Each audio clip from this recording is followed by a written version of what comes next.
Back. Let me see if I can get this recording started again.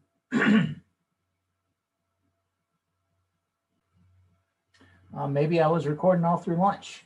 All right. So I hope everyone had a good lunch. I did some work on my virtual machine. One thing I love about virtual machines is you can always revert to snapshot.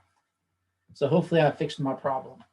But back to where we left off at. We were talking about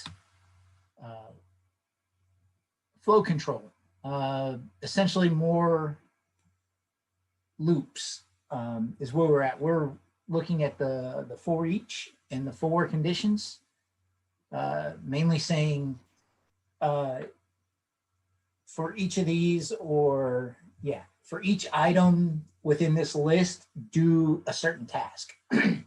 This is where I was going to show you my the tool that I made for my last organization, where we would create new users. Because believe it or not, even if you have a checklist of this is how you create a new user, if you have 3 sysadmins, you're going to have 3 different ways of creating the user. I don't know how it works, but we all had the exact same checklist, but none of us could create a user the same way each time. So I created this little tool. Basically what it does is it comes in here and it grabs all this information, kind of like what we had talked about earlier, reading from the command line. And once we get all that, I define some variables that are going to be consistent for every user, right? And then I do some testing. So we were talking about ifs. Yeah, that's what it was. We left off with the if statements. So, which is fine because I have a couple if statements here. Basically what it's doing is it's gonna test the employee ID that I created, which up here, we'll see that the employee ID is going to be our email prefix. So basically, first name dot middle name middle initial dot last name is essentially what my employee ID is. So I'm going to take that. I'm going to grab the length property, and if it's greater than 20 characters, I only want I want to create a pre-logon variable using the employee ID, but only grab the substring of the first 18 characters or 20 characters, right? So I want you to grab characters 0 through 19 because I had found when I was troubleshooting all this that Active Directory, if your employee ID, your pre-logon attribute, if it's more than 20 characters, it's going to throw an error and not create. And I think this is kind of a legacy thing that Microsoft does, is it's got to be compatible with all of its older versions. So it uses that pre-logon for older systems. So the older systems didn't know how to handle a username that was longer than 20 characters. So that's why I had to do that. But so if the length is greater than 20, do this. But if it's less than 20, just go ahead and use the whole pre-logon. Just assign the login ID to the pre-logon is what it did. However, sometimes when this part wouldn't run, when I was grabbing the substring, sometimes that 20th character was that period. And if the pre-logon ended with a period, it had an issue as well. So then I had to create a second one to double check it. So if the pre-logon now ends with a dot, reassign the pre-login with the first 19 characters is what it did. So that's kind of how you would use an if-else statement within PowerShell. And then I believe I mentioned something about a switch. So here's a tool that I actually just created this year, a few months ago. This is a tool that I created for our Intel guys. They would take all these text documents, or what they were doing, they were reading all these text documents and picking through and grabbing IOCs out of these text documents. And it was taking them somewhere, I don't know, about an hour to go through a text document to do all this. And so what I did is I created this tool for them. Basically what it does is it reads in a text file, and then it pulls out all the IOCs. And then it not only does it pull out the IOCs, but it formats it into a TSV format, tab separated value format, that you could then turn around and ingest into the Zeek Intel framework, which is kind of neat. So you can read in a document, and then it would produce a document that you just copy over to your Zeek, and then you would have all those IOCs for your Kibana and all that. But what I wanted to show inside here is the technique of the switch.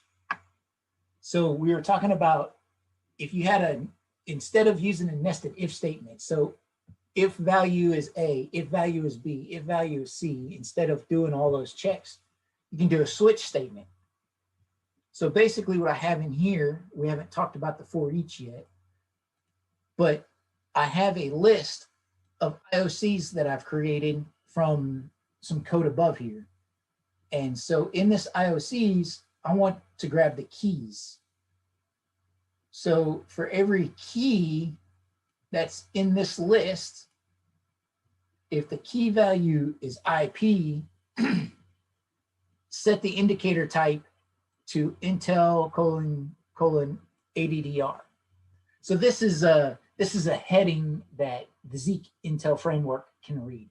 So that's what it's doing here, is it's taking whatever key I assigned it above here, and it says, well, if the key is a URL, I need you to assign this text to the indicator. That's what it's doing. So instead of doing for each key and key, if key equals IP, do this, else URLs do this, else I can just say, hey, whatever the value is, do this. And so that's kind of how a switch will work.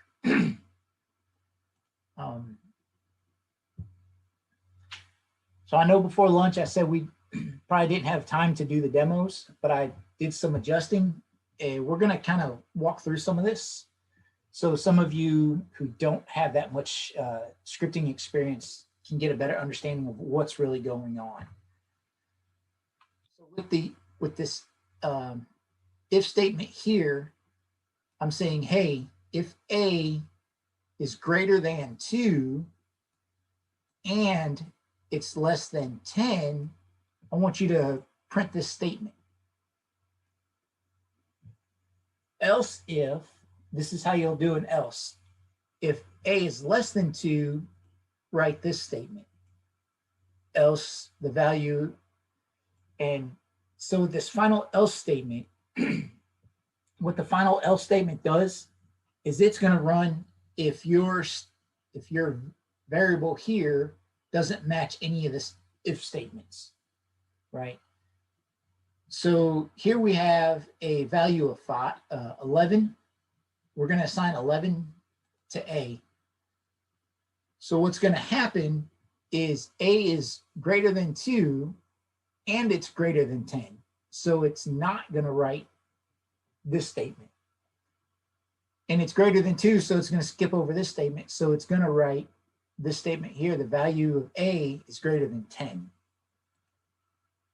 See? The value of, so if I change this 11 to a 1, and I run it, well, now it writes out the value of A is less than 2, which is this statement right here, which is, no, it's this statement right here. which is true because the value of A is less than 2 because A is the value of 1. The value is greater than 2 is less than A is less than 2, so it's not going to write that one. But if I make it a 5, it'll print out the first statement. So the value of A is greater than 2, but it's less than 10. So the question would be, what if it's 10? Well, if it's 10, the way I have it written, oh no, it's less than or equal to 10. So the value of A is greater than 2 and less than, I guess I should say equal, it's less than or equal to 10. So what if it's 2?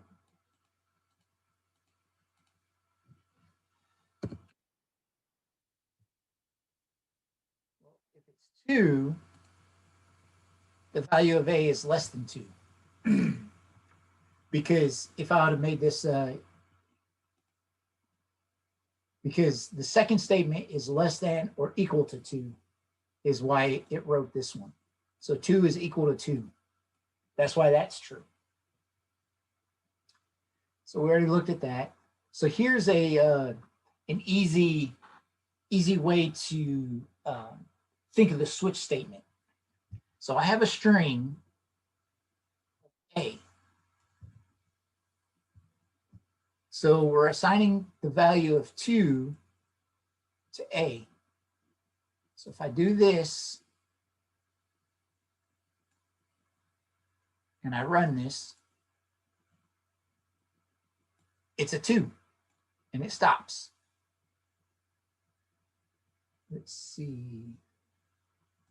If I do this, so if I change it to a 3,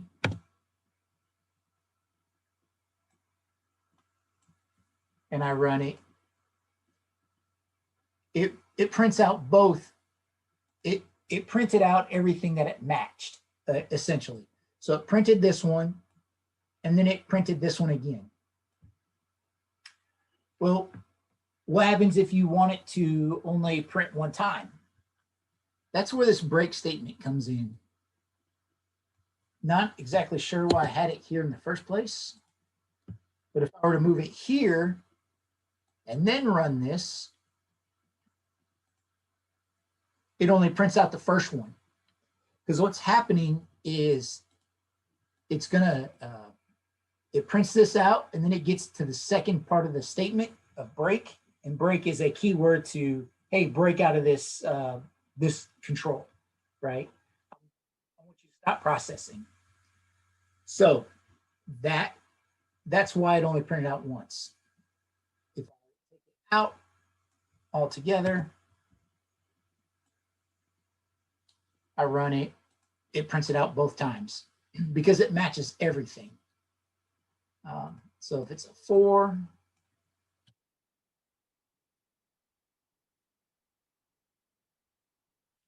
it's a 4.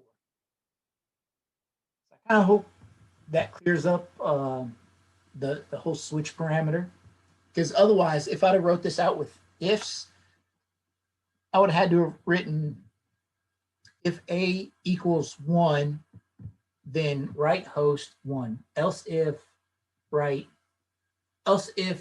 equals 2, write host, it's a 2. This way it's just a little bit easier. I don't have to have all those else if statements.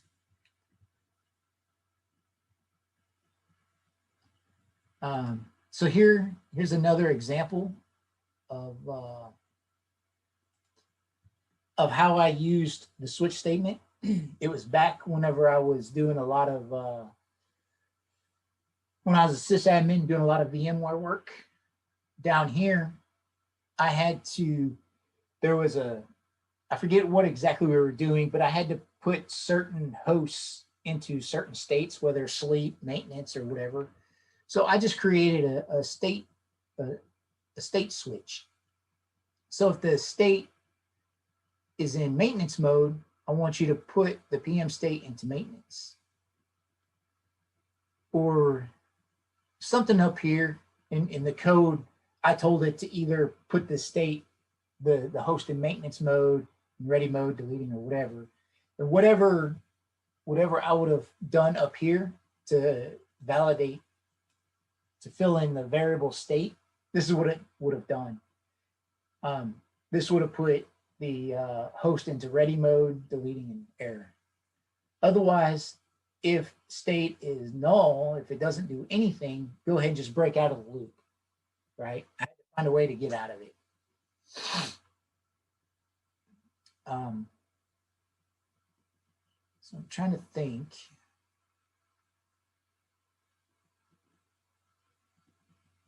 I don't know where I did that at.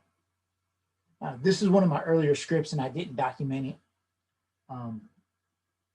So I don't know what exactly was going on in my mind. But now, I don't have a slide on this, but we have our ternary operator, which came to us in PowerShell version 7. This is a quick way, it's a one-liner to do an if-then statement. And it's a, to break it down, it's only a simple else if, it's only a simple if statement. If A is true, else B. If A is true, do this, else do this. There's no else if statements or anything added onto it. It's just a simple test. So the best test, at least from my point of view, is if I'm writing tools that are going to be for multiple operating systems, I'm going to need to do a test to see what operating system it is. So if the tool I'm writing is for a Windows machine, I'm going to first need to see if the tool is a Windows machine or not. So I can say this is a variable that is built, that comes with PowerShell, is Windows. I'm going to do this question mark, which is if, hang on, let me see, let me think if I can think of this, is Windows. If it's true, I'm going to write this. This colon means else, I'm going to write this. It's not a Windows machine. So here's how it works. If I run this, it's going to test it, and it says this is a Windows machine. So if I take this, if I copy this, we come over here to our Linux machine. I'm still in Linux.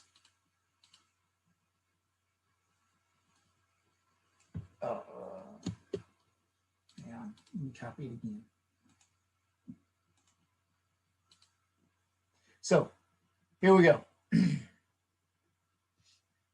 see if I can expand it some more. All right. So is Windows, if it's true, we're going to write this is a Windows machine. If it's false, we're going to write this is not a Windows machine.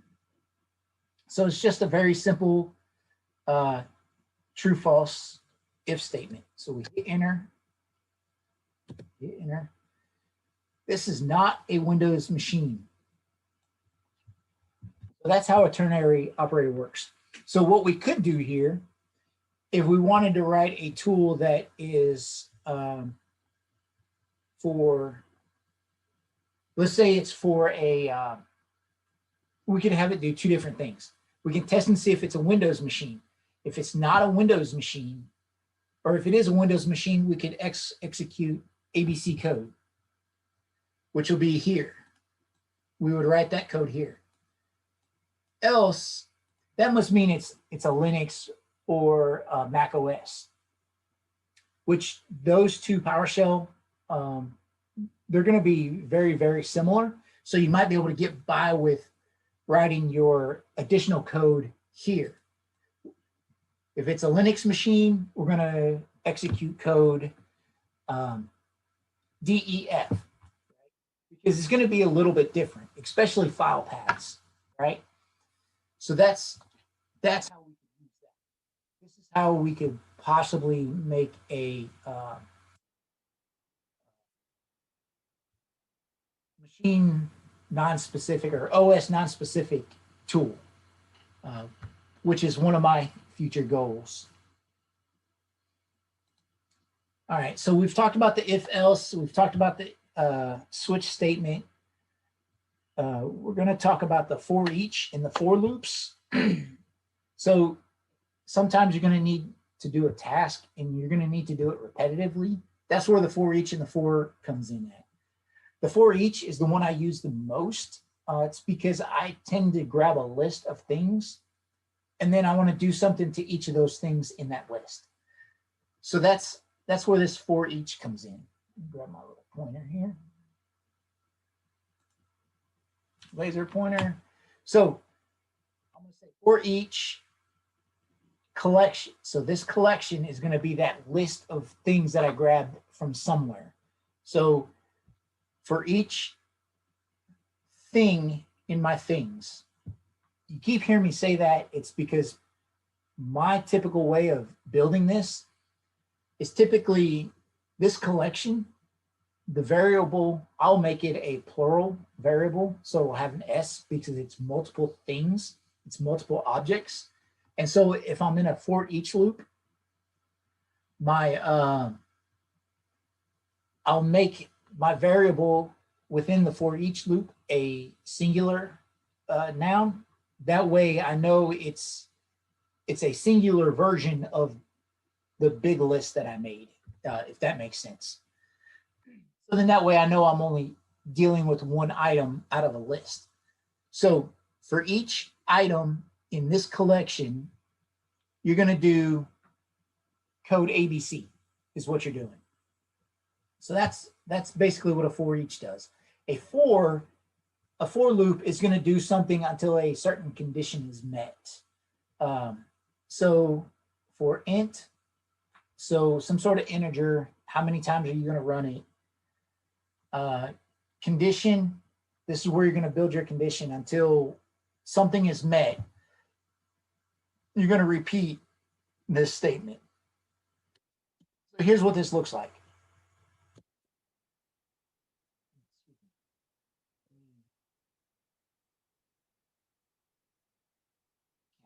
Actually, I'm in the right spot.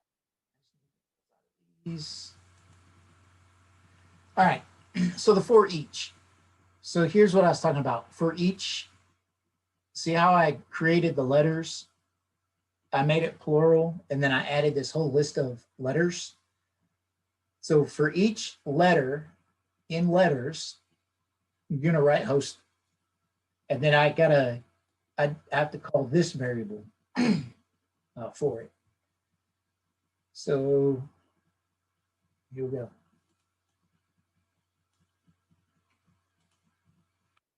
So that's how it works. So each time so now just to kind of show you what's going on here, if I do $letter, it's only the last letter that was written, which is D. But if I do letters, it's the whole thing. So essentially what this is showing is for each item in this list, do something. So here's my get inactive users script that I created, the one that helps us meet that criteria. So here's my for each. So here, let's see, is it Alt-Z?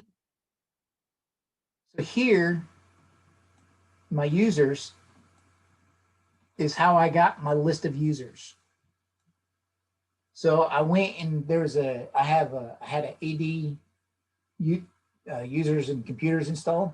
And so I had this get AD users commandlet available to me. And then I grabbed all this stuff. Basically, I looked at the logon timestamp, and I forget exactly why I had to do this statement. If it's not empty. So I was looking, because if you create a new user and they never log in, the last logon timestamp is empty. So I didn't want to disable the new users that I just created like within the past day or so. Or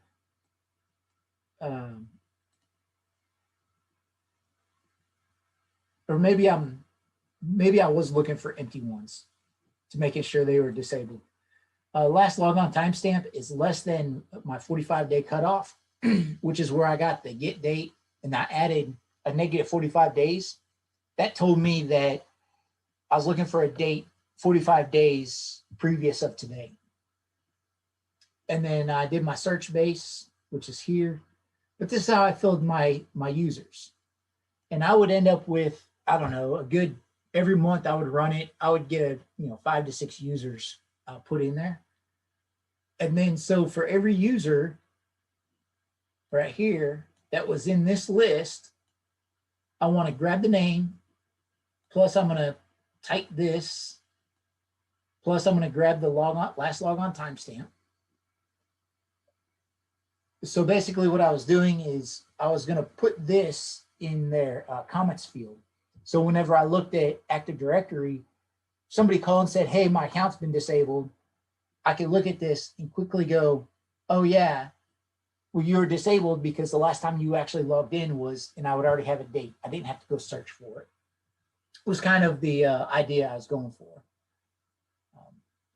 But this is how, so all these commands would be run against every user that was in this list, essentially. So here's that for loop. So for I equals 1, so this is my integer that we did first. And we're going to run it until this condition is met. So this is our condition statement. So until I is less than or equal to 100. Oh, as long as I is less than or equal to 100, we're going to write this thing, but we're going to add 1 to it as well. That's what this I++ thing. Here's a prime example of me not liking single letter variables because I had no idea what I was doing here. But if we run this, we can see we're going to count to 100 without it. So if we make this 10, we'll only count to 10, right? And then we could actually start it like 5. So we started at 5 and we went to 10. And then you can change this iterator, is what I always call it. You can change it to a multiple of 2 or something like that. Or however you want to count. And then you can execute this code. So our next type of loop is we have a do. We're going to, so the for loop, all right, let's backtrack a little bit. So the for each does everything that's in a list. So for each item in my list, the for loop is you have a set number of times you want something to run. So you know for a fact that an account's going to lock out after 5 attempts. So if you're trying to brute force a password, maybe you only want to run this thing 4 times until to try and crack it. And then you want to wait, 30 minutes to an hour to try it again, whatever the case may be. But you have a certain number of times you want this code to run. That's when you'll use the for loop. The do until. The do until loop is going to keep looping until a certain condition is met. Meaning the condition is going to become true. Let me pull up my notes on this one right quick. Make sure I tell you guys the correct way. So the do until, while the condition is false, it's gonna run. So when the condition becomes true is when it's gonna stop. The do while is kind of the opposite. While a condition is true, it's going to run until the condition becomes false. Let's take a look at these. So here's my do until. So believe it or not, I was actually working on a script that would go through Active Directory and find all the accounts that were locked out. But in order to test the script, I had to lock accounts out. Well, it was kind of cumbersome to create 5 test user accounts, log into them each 3 times each, so that the account would get locked out. So what I did is I actually created a script that would go out and lock the accounts for me so that I could turn around and test my unlock account. It's really weird. So Alt-Z. So I created my test users. So again, I filled my variable by using my getAdUser thing.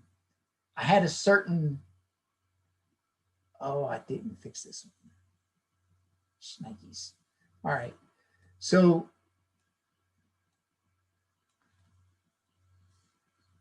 oh no, that works. Anyway, so I have OU where I stored all my test users. So for each test user, I'm going to grab the user and I'm going to invoke this command where it's going to try and have this user actually log in to this machine, right?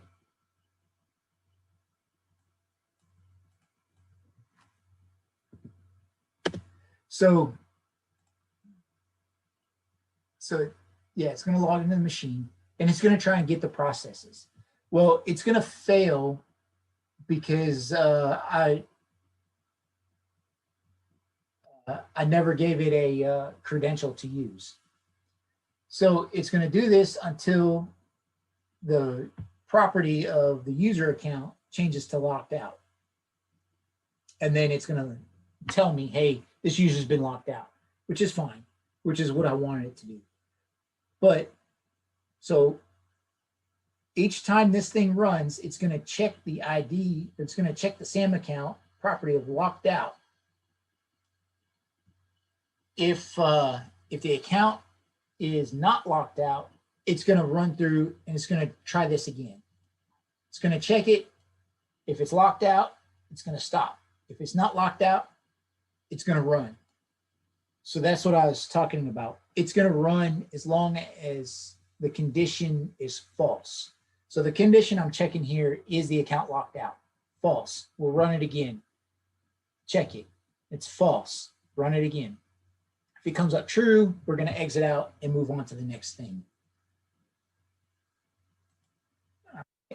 Don't save it. I guess I should have saved that. Anyway, so the do while, like I was mentioning, is a little bit different.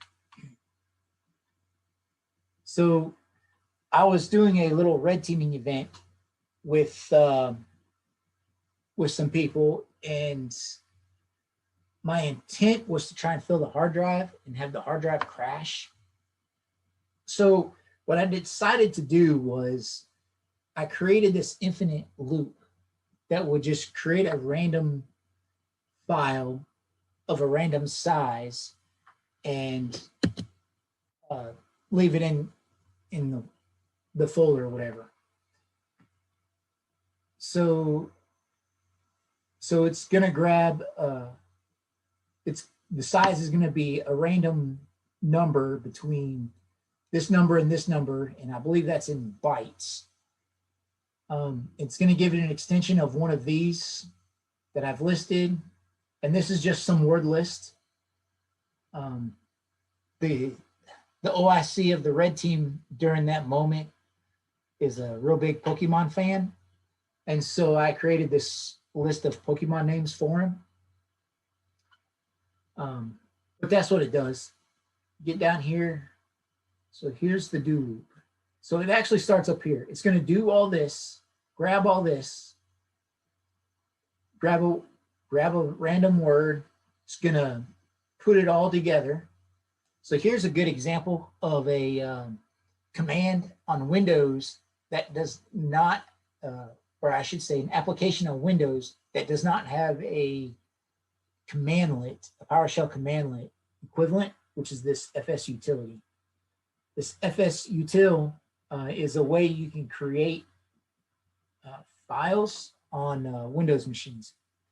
It was the best tool I found for the job, so I incorporated it with my script. And then it's going to move this random file to the file server. It's going to pause for anywhere from 30 seconds to 90 seconds. And then it's going to go back and do it all again. And it's going to keep running while true equals true, which means it's never going to stop. But I could have put any other condition here.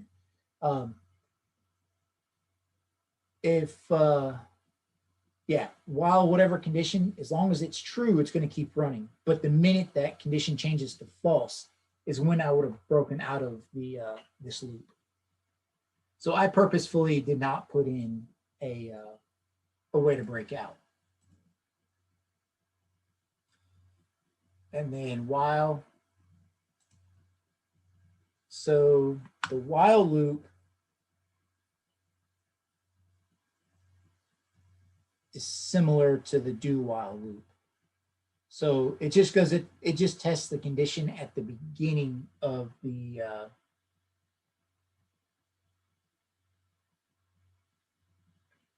or does it test it at the end? I can't remember exactly. One of them tests at the beginning, one of them tests at the end. But it's essentially the same thing. This is going to fail. I got to tinker with it to get it to work. But I have this invoke random user script. Let's see, what was I doing here? Oh yeah, same red teaming event. I didn't feel like the people we were red teaming against were evaluating their admin groups as well as they should have been. So just before the event ended, I was going to create this list of users and put it in their domain admins group. Basically what it does is it's going to grab a first name out of this list, a last name out of this list, an office, and it's going to put it in there. It's going to create, so the while loop tests at the beginning. So while the iterator is less than or equal to 1,000, I'm going to go ahead and add itself. And I'm going to do all this. So my iterator starts at 0 and it's going to go to 1,000. So it's going to create 1,000 domain admins for the people we were red teaming against. So that's an example of how you would use that.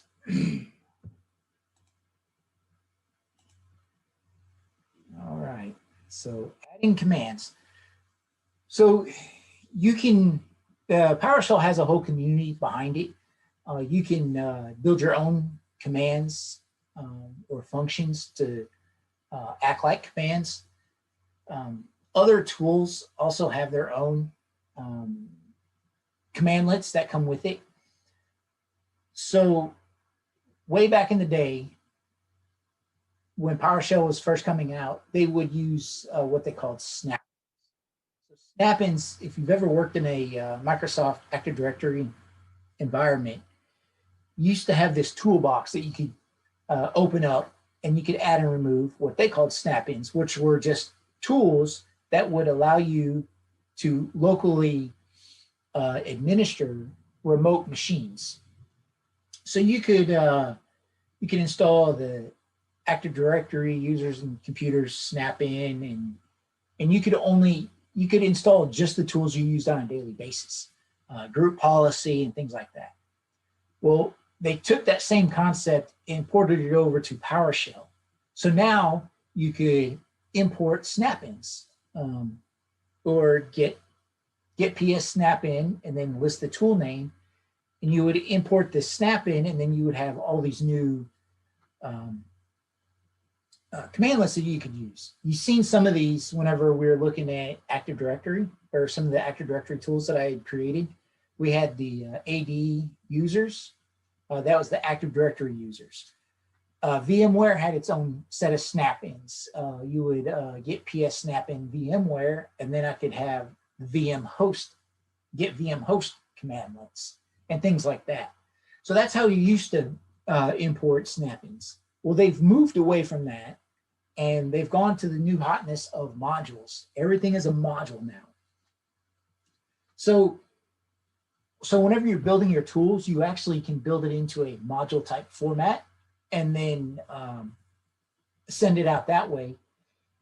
And now that it's a module, the people using your tools can either import the module, or they can store that module in a location on the computer that will auto load these modules. So these tools will be available at any given time. So you don't have to add snap-in or import module at the beginning of each of your scripts anymore. It'll just automatically do it. Unless you're using a non-standard location, then you would have to import the module and give it a file path of where it's at. So I'll kind of show you what I'm talking about here. All right. Don't lock, don't save, don't that, don't that. Adding commands. All right, got about 2 minutes. All right. So here is my refresh available VMs. Basically, instead of me going to the GUI of the VMware tool that we were using, I can't think of it, to refresh all of our VMware desktops, I just write this PowerShell script, right? Or yeah, we're using a view broker. So this is what I would do. But I would have to get PS snap-ins because VMware used snap-ins. They didn't use the modules. So I had to make sure I imported the VMware snap-in and then do all this stuff before it would refresh all the VMware commands, VMware machines. So here is, you remember, so at the beginning, so in PowerShell version 2, we didn't have the auto load modules. So I had to import the Active Directory module anytime I wanted to use get AD user or any of the other Active Directory commandlets.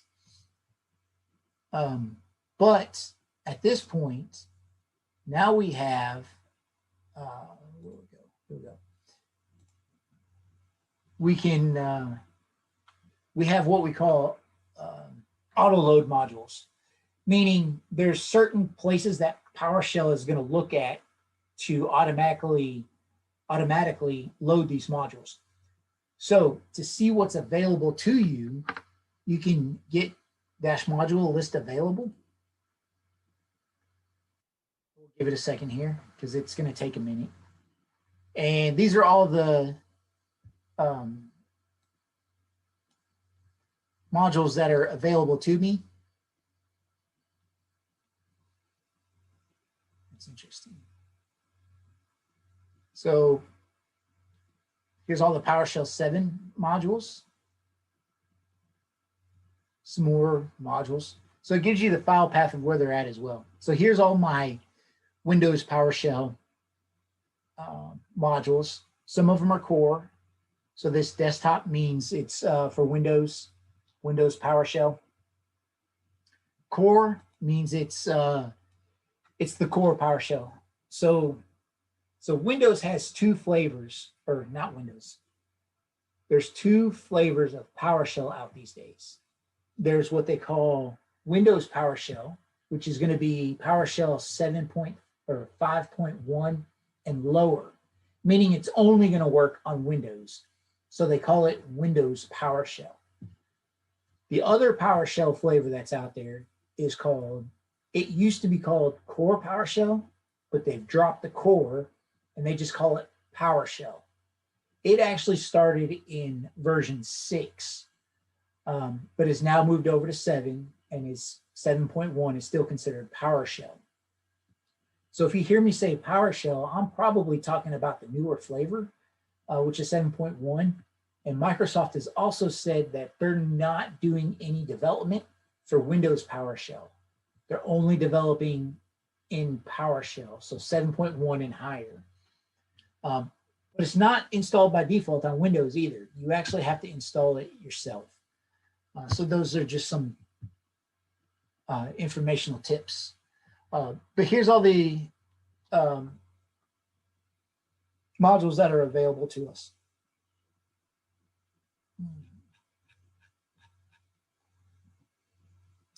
Oh. There we go. Thought I lost my thing here. All right. So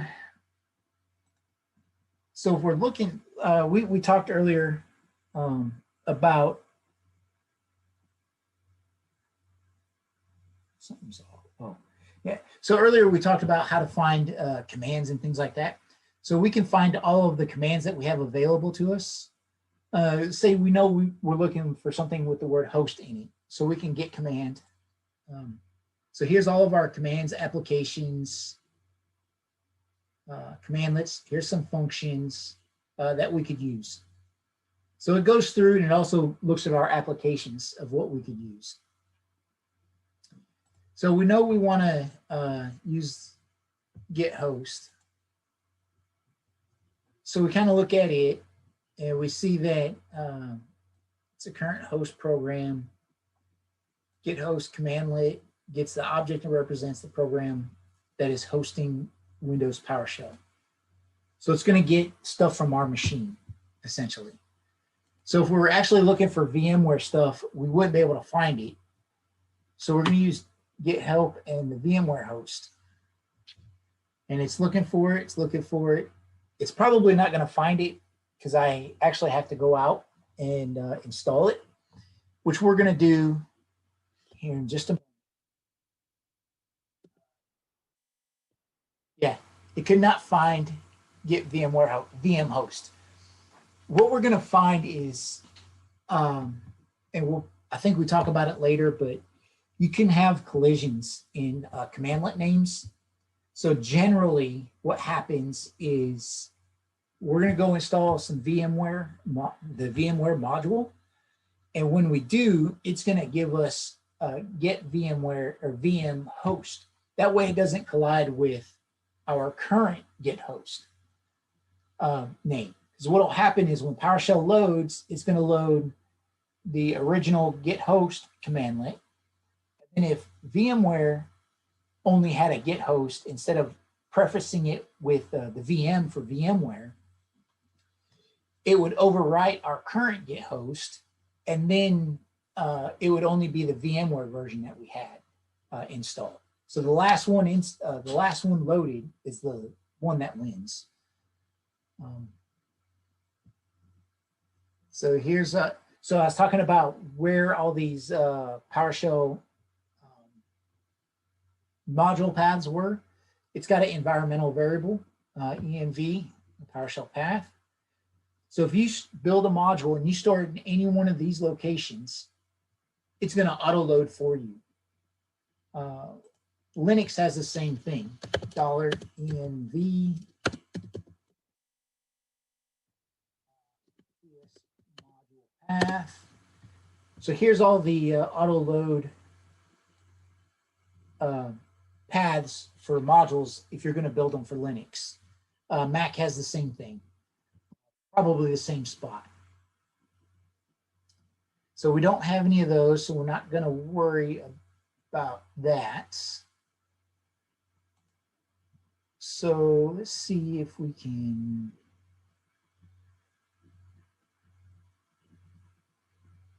All right, so I'm going to go over this really quickly before we take a break.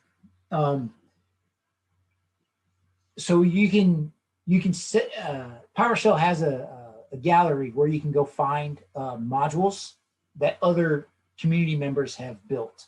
It is the PowerShell gallery, and with this repository, it's kind of like working with similar to working with Linux in their repositories.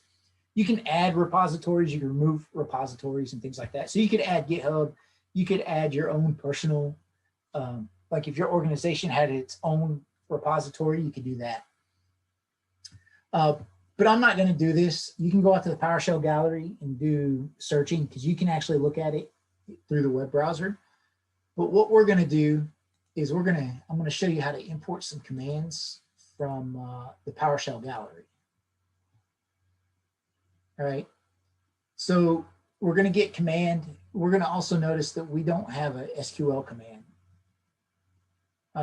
But if we use the get-tac module or a find module, what it's going to do is it's going to go look at all our repositories that we have established within PowerShell, and it's going to go find something with the word SQL in it.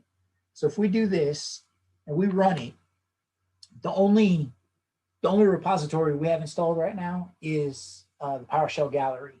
So it's going to come back and say, yep, we found it.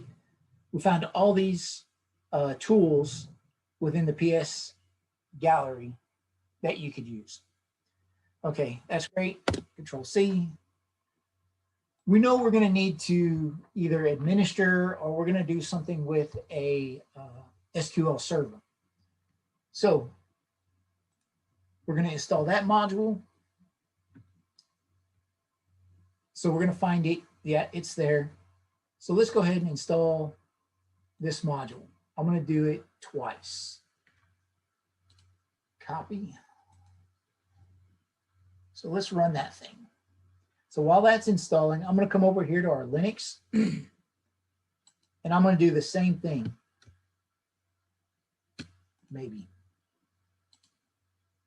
Copy. I'm going to hit yes here.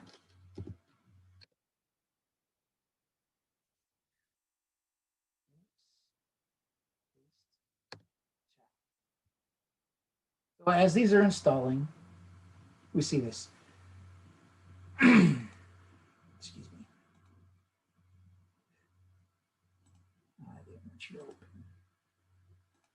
All right. So while this is installing, I'm going to point out some things here. So we're not installing the SQL server on Linux. We're not installing the SQL server on Windows. What we're installing is a module full of PowerShell tools that can manage SQL Server. So what does this mean? From the gallery, yes. This means you don't have to have a Windows machine to administer or maybe to query or audit or whatever it is you're going to do to the SQL Server. You can run this on Mac. You can run this on Linux. You can run it on Windows. So that's all we're doing. So now that we have it installed, if we get command SQL, oh no, hang on. All right, now if we get the SQL commands, now we have all these commandlets. Same here. Get attack and SQL star. So had I done this earlier, you would have seen that the only commands that we had before we installed it on Linux were these three SQLite 3 commands or applications.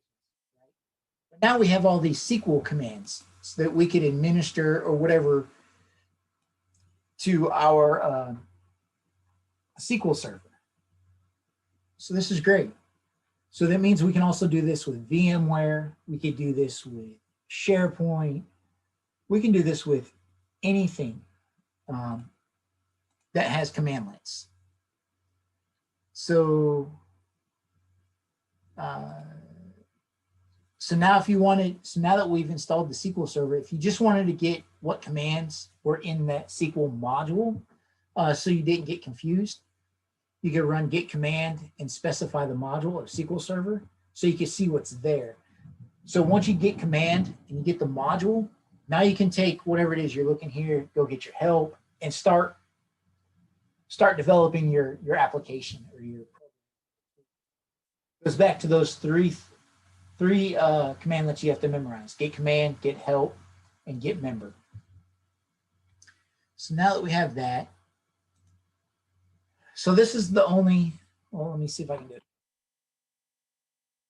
So, yep, we talked about